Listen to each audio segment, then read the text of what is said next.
राधे राधे मेरे प्यारे दोस्तों।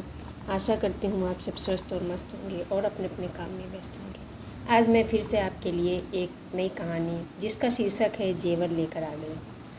और दोस्तों, अगर मेरी कहानियाँ आप सबको अच्छी लगती है तो प्लीज़ मेरे चैनल को लाइक और सब्सक्राइब ज़रूर करिए। आपका एक लाइक मुझे आगे बढ़ने की प्रेरणा देता है, मेरी हिम्मत और मेरे हौसले को बढ़ाता है। तो इसलिए दोस्तों, लाइक करने में कंजूसी मत करिए। तो चलिए दोस्तों, शुरू करती हूँ मेरी यह छोटी सी कहानी जिसका शीर्षक है जेवर। मेरी ये छोटी सी कहानी मेरी जुबानी। इस कहानी में यह कहानी आपकी और हमारी है।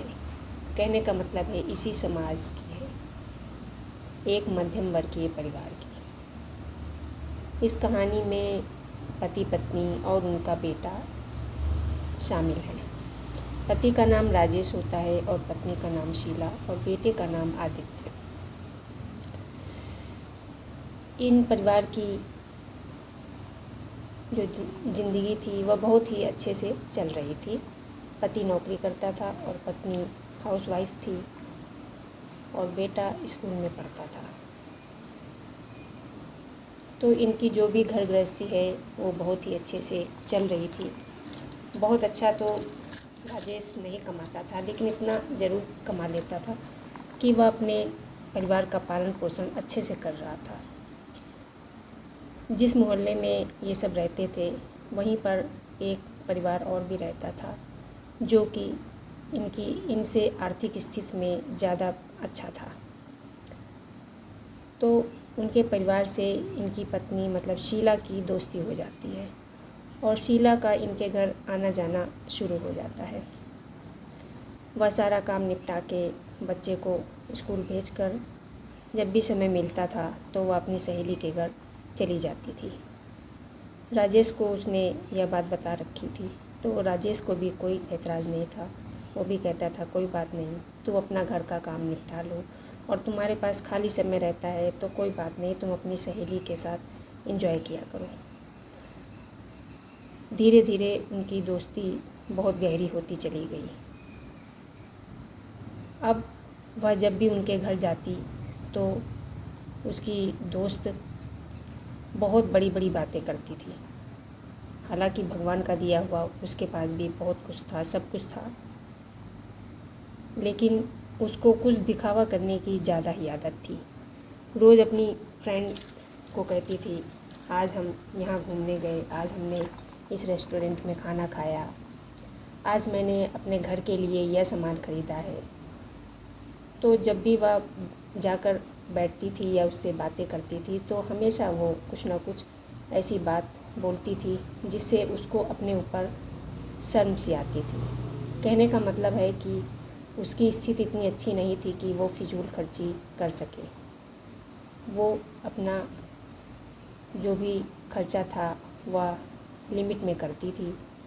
उसको अपने महीने भर में ही छोटी सी कमाई से पूरा घर गृहस्थी चलाना होता था शीला को।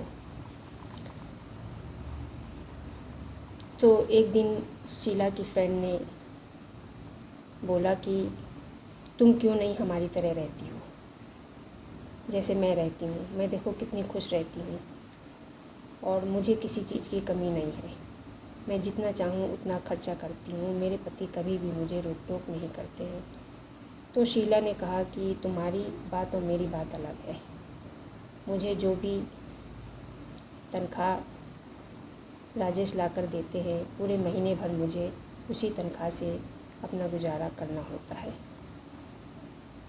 तो शीला की फ्रेंड कहती है तो तुम्हारी माँ के दिए हुए मतलब तुम्हारी सास के दिए हुए गहने भी तो होंगे। गहने का मतलब होता है जेवर। बहुत लोग जेवर बोलते हैं, बहुत लोग गहने। तो उन जेवर को बेचकर तुम क्यों नहीं अब तुम भी अच्छी सी ज़िंदगी जीती हो। जो भी पैसे मिलेंगे उनसे तुम अपनी सारी ज़रूरत की चीज़ें खरीद सकती हो। तो उसकी कही हुई बात शीला को कुछ समझ में आती है। फिर एक दिन जब उसका पति ऑफिस से घर आता है तो वह यह बात कहती है कि मुझे माँ ने जो भी गहने दिए हैं उसको क्यों ना बेचकर हम अच्छी अच्छी अपने घर की ज़रूरत की चीज़ें ले लें। जैसे कि यह सोफ़ा बहुत पुराना हो गया है। अच्छा दोस्तों, अब मैं अपनी इस कहानी को भाग 1, जिसका शीर्षक है जेवर को, यहीं पर समाप्त करती हूँ। आप मेरे दूसरे भाग को ज़रूर देखिएगा। तब तक आप सब अपना ख्याल रखिएगा। मिलती हूँ आपसे बहुत जल्द ही अपनी कहानी जेवर का दूसरा भाग लेकर। राधे राधे मेरे प्यारे दोस्तों।